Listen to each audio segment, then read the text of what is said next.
may ginagawa tayo dito na 5 kilowatt day hybrid inverter. Ayan.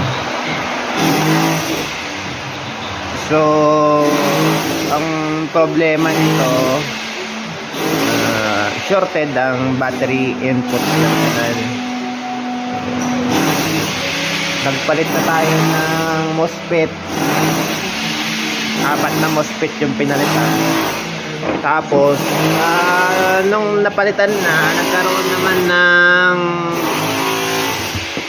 551 volts stuck sa load side.